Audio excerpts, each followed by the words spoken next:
We have a fantastic panel after the screening. So we're here for 1971. I am Maureen Ryan. I'm a professor at the film school. I teach in the creative producing program at the School of the Arts here at Columbia University. And I actually did the recreations. I was the producer of the recreations on this film that you're going to see tonight.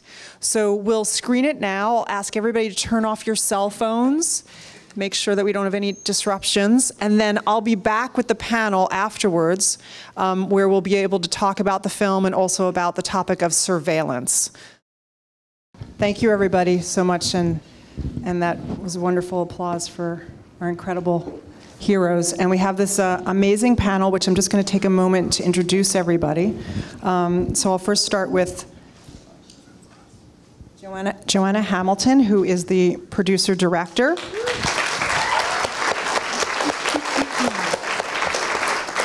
In addition, she was the co-producer of Pray the Devil Back to Hell, which won the Grand Jury Prize at Best Documentary at Tribeca. She was spearheaded the PBS miniseries Women, War, and Peace. Has produced a lot of things for places like History Channel and PBS, and this is her directorial debut.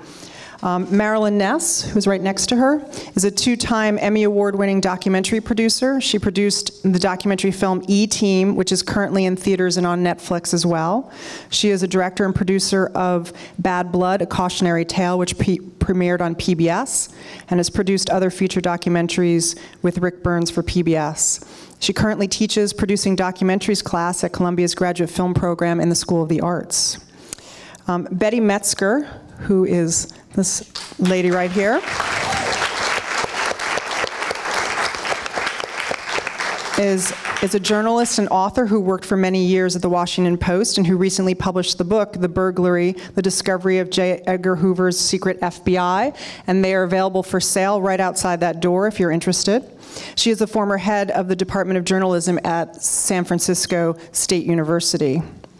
Todd Gitlin, who is this gentleman over here, is a professor and is the chair of the PhD program at Columbia University's Graduate School of Journalism. He holds degrees in 3 different subjects, a BA in math, an MA in political science, and a PhD in sociology. He is a prolific writer. Many of the books and articles focus on media in America, and his latest work is called Occupy Nation: The Roots, the Spirit, and the Promise of Occupy Wall Street. David Carries is the gentleman at the end, and he is a professor of constitutional law at Temple University Law School and is a leading constitutional scholar and civil rights lawyer. He represented the Citizens Commission to investigate the FBI in secret for over 40 years.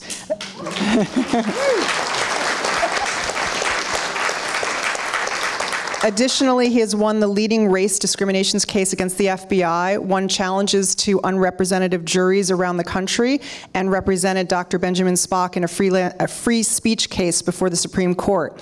He is an author of many important books on the justice and law, but most importantly, he is a graduate of Columbia University's law school. And last but not least is Bonnie and John Raines.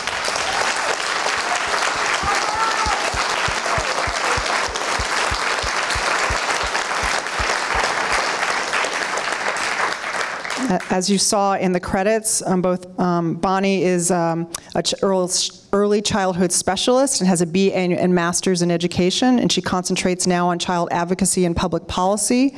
John was a professor in the religion department at Temple University for 47 years. He has a PhD from the Union Theological Seminary, which is right around the corner, and he was a freedom rider and participated in the Mississippi Freedom Summer in 1974 and in the Selma, Alabama March in 1955. They have 4 children, are grandparents to 7 children, and currently live in Philadelphia. Welcome, panel. Thank you so much. Thank you, Maureen. You're welcome. So what we're going to do is I'm going to just ask one question to each person up here, and we'll keep it succinct in terms of the answers, and then I'd love to open it up for everybody who's come out tonight to be able to ask your questions. So I'll first start with Marilyn and Johanna from the filmmaking point of view. Can you talk about how you found out about the story, and what was the moment when you decided to dedicate the next 4+ years of your life and beyond to making this film? So I was very fortunate that Marilyn came in halfway through this process. I found out about the story through Betty. I had known Betty for over a decade. I knew her before we had struck up a relationship before I even came to this country, which was 16 years ago now. Betty was at that point researching the book that is now on sale outside, and she shared the sort of outlines of the story with me, and it sounded absolutely extraordinary. And I would sort of whisper to her every once in a while, you know, when you're ready to make the film, please let me know, please let me know. And there came a point about 5 years ago now when that became apparent that perhaps there was a chance that everyone was ready to go on camera. And so I went down to Philadelphia, and we had a meeting, which is a rather unusual meeting, with 4 of the burglars who you met in the film and David. We sat in a room and had a chat. And then it wasn't immediately apparent that I would have access, and then I got a phone call a few days later letting me know. And you know, I mean, you know, Maureen, and I'm sure there are a few film students in the audience, I mean, those are just the highs and lows. 4 years, it really just speaks to the independent film world, raising money where you can, when you can. So that was just the life. That was the time that it took, and I was immensely fortunate to have Marilyn join me halfway. Yeah, I mean, I came on totally intrigued by the story and feeling fortunate that I'd have the opportunity. And my role in this was to help bring it to fruition. And Johanna was a prolific fundraiser in her own right and fantastic storyteller. I just shepherded that along with her, make sure we can get there. Betty, I was wondering, what was it like to be confronted with these documents back in 1971? And how did you and the late Ben Bradley in the Washington Post go about deciding to publish it?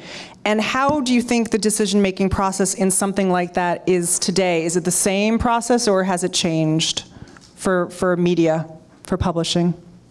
Well, it was a great surprise, of course, to receive in the mail stolen FBI files.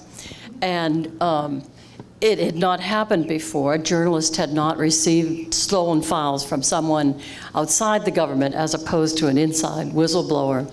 So as far as I was concerned, it was just simply an important story, and I needed to spend the rest, once we had the confirmation that they were authentic, I just needed to spend time writing the story. But the people at the upper levels of the paper had a very different attitude about it, and I certainly can now understand why it was fairly difficult, given the unprecedented nature of it. And also, Katharine Graham had not been asked by the Nixon administration to suppress a story until then. So that was the first of many times that she would be asked to do that. Ben Bradley was the stalwart in this, I mean, from the beginning. He saw it as a very important story, and he continued to make the arguments from the time we saw the files at 11 in the morning until 10 at night, when Katharine Graham changed her mind. She did not want to publish.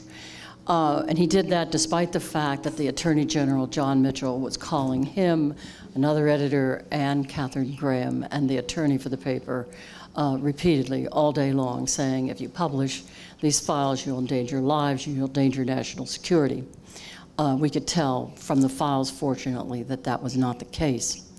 Those same things have been said continuously by every administration since that day to journalists, and it's certainly said today repeatedly.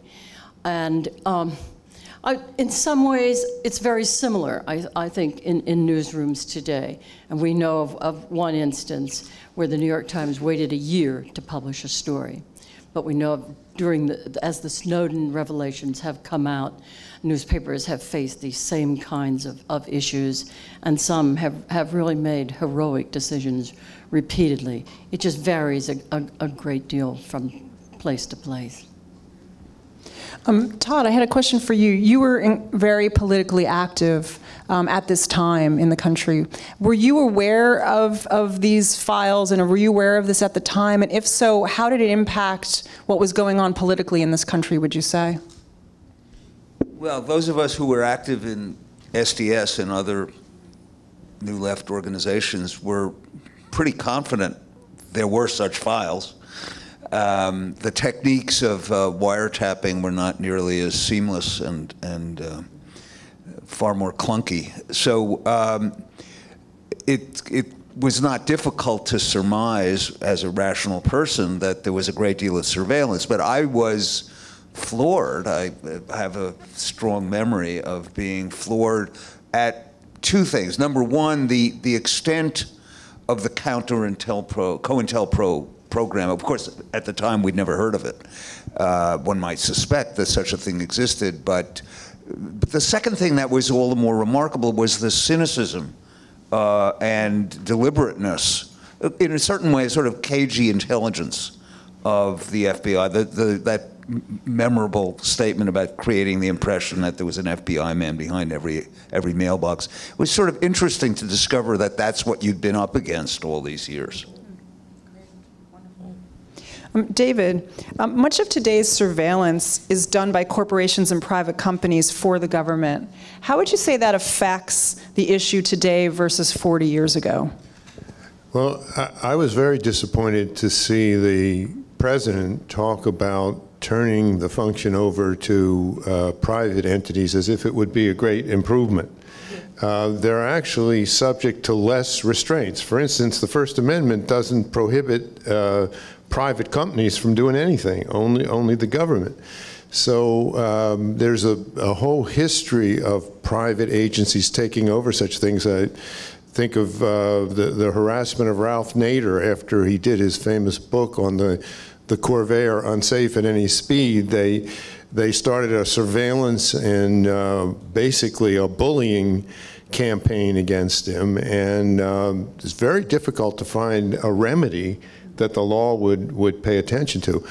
The courts, for both government and private, really have not been very good. And for instance, there's a case back in 1972, the more liberal period, where the court refused to stop the Army from maintaining files on people who just express anti-war views. This was the military maintaining these files, no crime alleged, no possible illegality, and the Supreme Court refused to step in. So I think back then, if you notice in the film, it was a legislative committee and an investigation. I think the political realm, as hard as it seems, is probably at least as fruitful. Obviously, you try on all scores, but I would think the political realm and building consciousness about this, building alliances. I mean, one of the things, this sort of libertarian streak with a little L, that runs across a lot of the other divides, I think is possible to bring to play here. And for Bonnie and John, as I was prepping for this panel tonight, I was thinking about both of you, and it seems to me that you are the definition of the word conviction. And I was wondering if you could tell us where that sense of conviction came from, and also how do you think it plays a role in society today? Well, I was certainly motivated by maybe conviction, but I was also quite enraged at what was going on at that time, and feeling pretty powerless as a citizen, doing all the other things that everyone was doing to try to bring that war to a halt, and none of it was having any effect. So I think certainly Bill Davidon, I hope you all experienced the spirit of that wonderful man. He articulated that conviction that we had to stand up and do something as ordinary citizens, and that we should not wait for something else to happen in the legislature. So I think that we felt somewhat empowered because we thought that we could be strategic, and we also knew that the FBI was probably very, very interested in what was going on campuses around the Philadelphia area, and that they were probably very actively putting people under surveillance who should not have been. So we had to get evidence. It was a simple decision to do what we had to do to get evidence that could not be argued with. And so that was what motivated us, and we took some risks, but we thought that getting the truth out was finally ultimately the most important thing that we needed to do. Well, some of you are old enough to remember what it was like back then in the late 60s. Our country was on fire. There was rage, there was anger, and it was righteous anger. We were not a cynical nation. We were not a cynical population back then. We expected Washington to protect our rights. We'd gotten used to the idea that Washington was a place where, when you had a problem, you could go and Washington would solve it. Do you remember those times when we still believed in Washington? What the hell has happened to us? What the hell has happened to this country? How did we become so immoral? How did we become so complacent? Cynicism does not create energy. It drains energy. What creates energy is hope. Those of you who remember the early 60s, this was a nation, for a while, a very brief and glorious time, when we were a nation driven not by fear, but by hope. Well, we got to get back to that again. That's a long road. But a nation that allows itself to be governed by fear will be a poorly governed nation. It was in the 60s with Mr. Hoover. It is today with NSA, CIA, FBI, bulk. Please do ask your questions. You know, they're listening. They want to find out what you have to say. That's yours. Thank you. So I Are think you about to open it up to questions? I was going to gonna open it up to But questions. does everybody know your role in the film? Maureen? Yes, I told them at the beginning that Okay, I was good. recreations producer, Good, so good, all good. of the recreated scenes I helped to produce and Excellent. make that happen, so thank you. And I also teach at the film school at the School of the Arts as a plug for that school as well. So yeah, I think I'll open it up to questions now so people can ask. Yes, yes. You know, I thought it was a good movie. I thought it was a terrific book.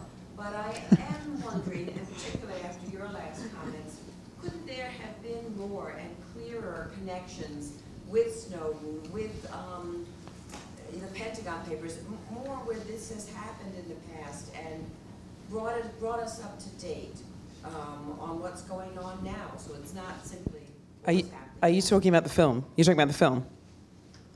Or are you talking about the book? I think it should have been more in the film. I think it should have been more in the book. I think it's a fabulous book, and I hope everyone gets it. But I think that I was sorry So- that the Snowden's role and what's going Right. on today So wasn't brought out. I can just say, I mean, those were issues that we struggled with, and Betty, I know. I mean, Betty was writing a book and I was making the film.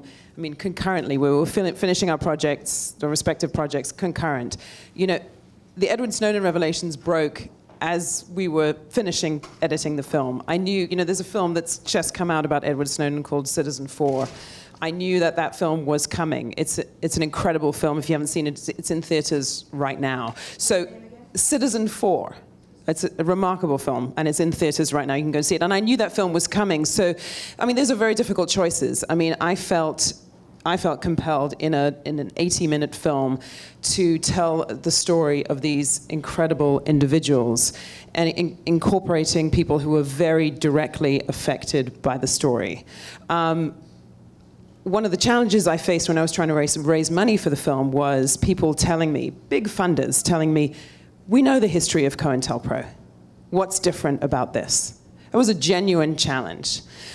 So while I felt, you know, it's never, you know, a problem, shouldn't be a problem to revisit your history, that was a big issue in terms of raising money for the film. People were like, why should we care? So I felt that, you know, you have to connect people with people when you're making a film, and I felt these stories were immensely compelling. I would have loved to have told, you know, many more. There were many iterations of the film. The murder of Fred Hampton, countless other examples of the nefarious acts that happened during COINTELPRO.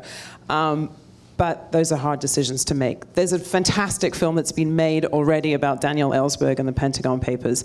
Again, I felt that to have a more seamless narrative, there are many other things, you know, many other places that people can go after seeing this film. You know, we just finished developing our screening guide, our educational curriculum, and all of these resources are in the educational curriculum. I'd just like to add briefly to that. We were in touch with each other as Snowden's files were coming out, and I was wrapping up the book, and Johanna was intensely working on ending the film. And we were very much aware that there are some very strong similarities here. And I did add a chapter to the book. I mean, I wish that there could have been more, but there is a chapter on the original Snowden files. I'd just like to add, that is not going to be forgotten. This was a forgotten chapter of history, and it is huge. It is the first time that people did anything like this, and they were completely unknown. And the Pentagon Papers came after them, and that had the effect of sort of, because it took up so much of the air, it had effect of sort of wiping this off until Carl Stern came along, and then other things brought their action alive, and the impact became known, but again, without being attached to what the original act of resistance was. I would just add one other thing, which is to actually tell you how close we were to finishing the film. When we added the first card and we said before Snowden and the Pentagon Papers, we actually debated in our edit room and said, will people know who Snowden is? That was how fresh it was as we were finishing the film. So it's one of those things where you watch the world unfold after you finished a film, but thank goodness the world continues to unfold because it adds continued relevance, and we can have a conversation now that's different and enriched by what's happening. So that's how fresh it was. We at the back there. Yes, sir.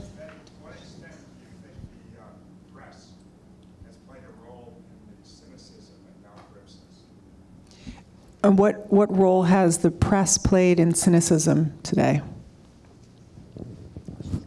That's for Betty.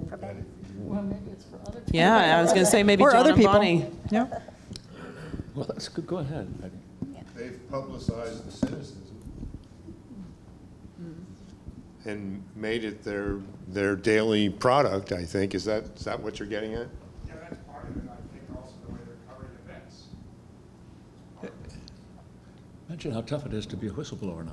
They're after you. Yeah, I think that Obama's going after you people. I think that one of the most damaging things as far as the press is concerned, I mean, you can look at this from the damage the press does in the lack of, for instance, the FBI. We don't really know what the FBI is doing today very much, and that there should be more investigative reporting about that. But the other thing that's happening because of what we have learned from some whistleblowers, and principally Snowden, is that the Obama administration has an incredible war going on whistleblowers. And whistleblowers are the lifeblood of this kind of reporting.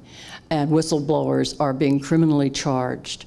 More whistleblowers have been charged, criminally charged in this investigation than in all previous administrations put together. So that's one of the big issues that's going on now that has a significant impact on the press.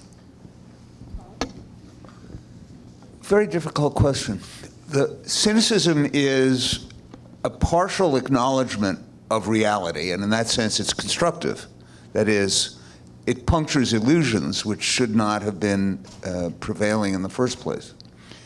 I think that what we suffer from today, if I can be grandiose about it, is not so much an excess of cynicism, but it's actually the inability, the public inability to formulate a response, a form of action, which enables people to work, which makes people feel that they're not helpless. What these wonderful people did, among others, was to show that there was a human response that was commensurate with the magnitude of what was being fought. And what we suffer from today, I think, is a disproportion between knowledge of wrong and the initiative that sufficient numbers of people are prepared to take in order to come up to the plate. Could I just add a word about cynicism very briefly? This was a very important thing to Bill Davidan as the leader of the group. Todd mentioned about people who were activists at that time, assuming that they were being spied on.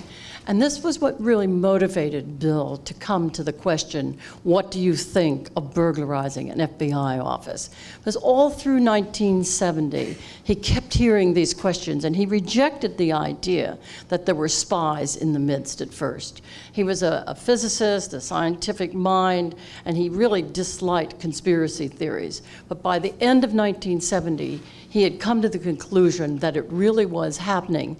But he thought that the reaction of so many activists, of course it's happening, was extremely dangerous, that it built cynicism. And that what really mattered was to give evidence to the public, that if you didn't convince the public that this was going on and gave them the evidence that would make them, despite the fact that the American public at that time loved J. Edgar Hoover, if you didn't make them think about this with evidence, it was a hopeless situation. And that's what it was all about. I mean, going into an office without any idea of whether you'd find a single thing. Unlike Snowden, they didn't know. He knew what he was going to gather and give out.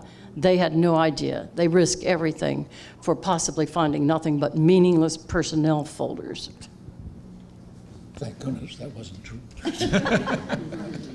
Yes. Yeah, Betty, that's a great one. Really is. It sort of keeps you on the edge of your seat, even though you know that they escaped. Some of the other burglars you never identified. As a result of publication of the book and this film, hasn't one of them sort of surfaced and identified herself?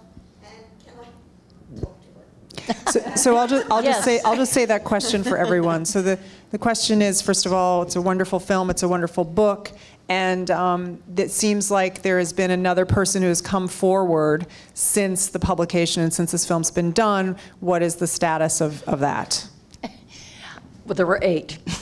And 7, I interviewed 7 of them, and 2 of the 7, for different personal reasons, chose not to be identified. But then there was the 8th, and the other burglars and I tried very hard over the years to find her, and we were completely unsuccessful. And after my book came out, and after she read about the film and the book, she was shocked, like them. She had taken the vow of keeping this a secret to their graves. And she just assumed that everybody had done that, and she was shocked to find out that some of them had talked. And she sought out one of the burglars and then said that she was willing to talk. And her story is a very different story, and it's in the paperback edition of the book. And whereas these people, all the rest of them hid in plain sight and felt that they were protected by that vast peace movement in Philadelphia, she chose, shortly after the burglary, to go underground under an assumed name and live west of the Rockies.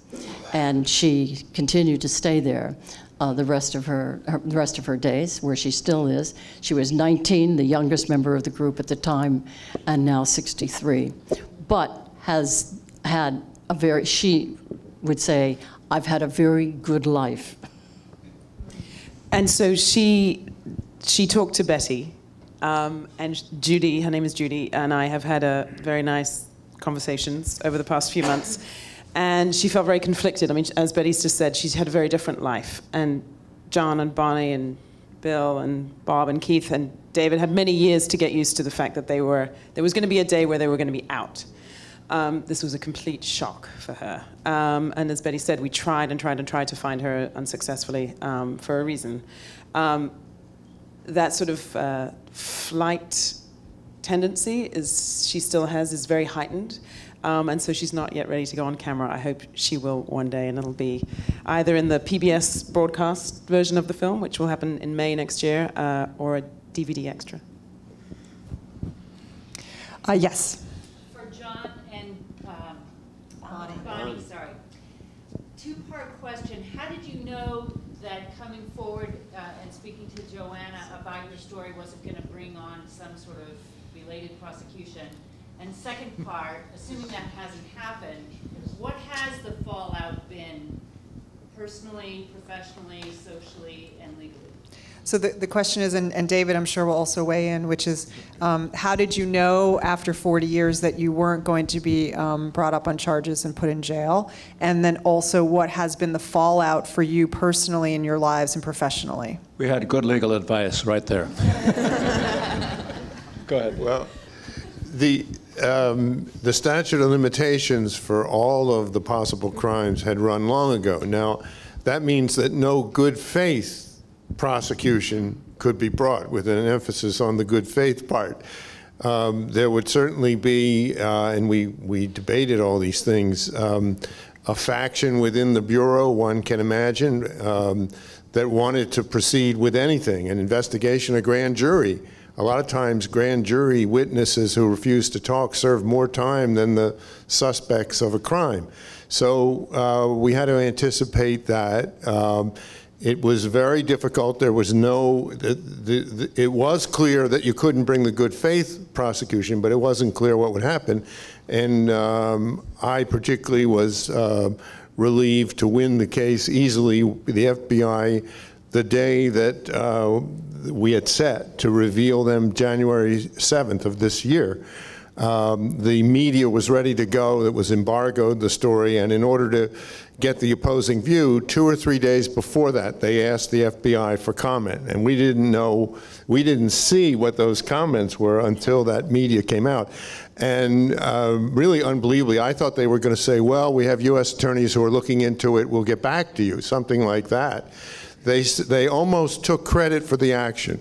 They said that there had been problems in the FBI and many things had contributed to reforms, this being one of them. They're like embracing it and made it very clear that there would be no investigation and no prosecution.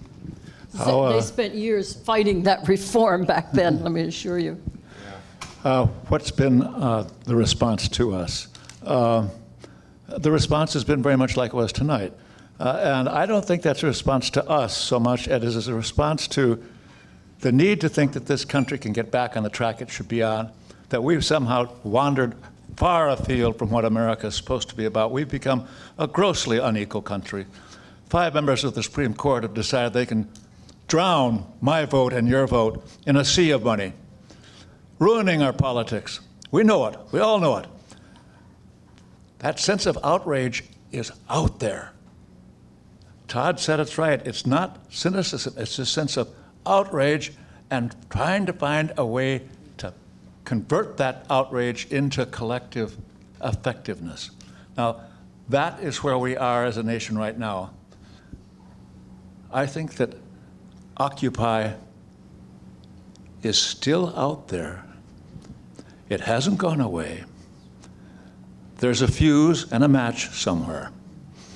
And when we find that fuse and light that match, this country is going to be in for a big change because we know we need that change.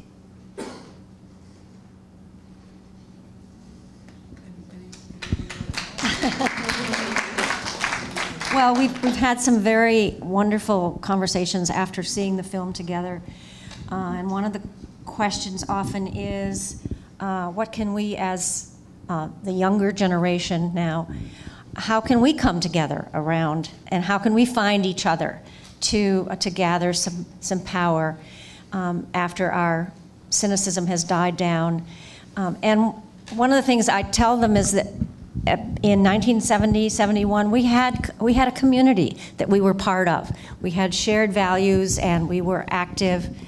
And I think that what I want to do with the younger folks who are in the audience is urge them to form new kinds of communities that will empower them to act, and not only on their computers with moveon.org, that there have to be other ways where people find each other. Not that there's anything wrong with that, but there have to be other ways to find people with shared values and with some idea that you have to be bold once again to make some changes in our country. The gentleman way at the back. I have a question. Back in that time in the 70s or 1970s, late 60s and 60s, was there anything equivalent to Fox News infecting the air. And I mean, I feel that more than cynicism, I think there's a lot of twisting and just killing the logic of any kind of, progressive move or any kind of sense. So the question is, back then in the 60s and 70s, were there any outlets, media outlets that were like Fox News or have a very kind of partial understanding of the news or interpretation of it? And if so, what was that? Well, there were the beginnings of fundamentalist right-wing evangelical Christianity on the radio. There was that now lately enshrined but very damaging figure of William Buckley Jr. and his apparatus, and there were the New York Daily News was then was like today's New York Post. The Chicago Tribune, these were major newspapers. The Los Angeles Times up through the late 60s. These were right-wing newspapers. California especially was chock full of right-wing lunatics on the radio and TV. There was a three-network triopoly of attention, and that was a different world. When they resolved to be dubious about the war, then the tenor of the media changed. But during most of the time when the war was accelerating, at least for 3 years of it, they were pretty much marching in step. So there was never a time, there was never an Edenic period when we were all free to remake America without being deplored and hated and contained and persecuted. I think we have time for 2 or 3 more questions. Two more questions. Okay. Yes, sir. I wanted to make a comment. You said that our response was about our outrage about what's going on today. I just wanted to make sure that you understood that part of our response in here is a response to your and Bonnie's and the other patriots, which is a true word, to your courage, which we got to see tonight in a wonderful narrative way. That's part of my response anyway. I was in a lot of marches. I was 20 when this. I never put my liberty at risk. And I have a lot of respect for it. Thank you very much. Okay. Yes, sir. Yes. You asked a little earlier if we remembered, excuse me, the late 60s and the atmospheres, the tension, the dynamics. So I want to suggest to you that I'm going to ask you a question if you remember. In 1971, I was a cinematographer, cameraman for a PBS documentary film that was being shot at the time. The associate producer was a person named Mark Weiss. And Mark Weiss went on to become the founder of POV. Anyway, when we were filming that summer, it was actually during the very same time as what happened in Attica, was the elements that became a film that was shown on PBS in the fall of 1971, a full 90-minute film, the title of which was Surveillance, Who's Watching? So I'm wondering if you, when you were underground, were hiding, perhaps you saw the film, and if you did it have any positive impact to let you know, because we were chasing FBI agents around, the Red Squads in Chicago, and we were, Mark Weiss and others were doing stuff that was highly, in its way, a pale imitation of what you guys were doing. But we were aggressive, and we were going after the Red Squads. And I'm hoping that some of the consequences out of that film, if you saw it, might have had some kind of dim encouragement. So this gentleman was a cinematographer on a PBS 90-minute documentary that was called Surveillance. Who's Watching that came out around the same time, and was wondering if Bonnie and John had ever seen it, or David has ever seen it, or Todd, and if so, if it had any impact or influence. Well, it's always good for we, the citizens of the United States, to watch the watchers. What was going on in '71, as you know, was intimidation of dissent, to make us passive, docile citizens, which is the opposite of being a citizen. There was also murder. Yes. Black Panther Party were being shot. Oh, yes. Public. I think the same thing is what Snowden is trying to do. He's trying to give we, the citizens of the United States, who are the sovereigns, not the people in Washington, not the people down there on Wall Street, we are the sovereigns. And if we're going to exercise citizenship, we have to have information. And he got some information to us that's very valuable, and I appreciate. I wish we could have him up here. We all know why he can't be up here. Oh, can I just say, I just came from seeing Citizen 4 this afternoon. This is a wonderful extension of the idea. It's like Emerson and Thoreau. What are you doing in there? The answer is, what are you doing out there? Thank you. Yeah, you know what? We're actually getting increasing. Well, Laura Portress is a co-executive producer on the film. Laura's been a friend for a long time. She was an advisor from the very earliest stages on this film, and you know, in March of last year, she emailed me saying, "Hey, you know, how you doing? I'm just thinking about you and your film, and anything I could do to help." And it was probably at that point where she was deciding that Snowden was a credible source. I found out about Snowden along with the rest of the world in the edit while we were in the edit room. Anyway, thank goodness her story is there, but we're increasingly getting requests to screen the films together. So hopefully that will happen. Yeah. We have time for one more question. Yes, sir. Yes, you noted this thing about your sense that Occupy was going away. Obviously it is. I think perhaps the most interesting form of that is the reaction across the continent against extreme energy, and on the other continents, a lot of rebellion of Native Americans and the like.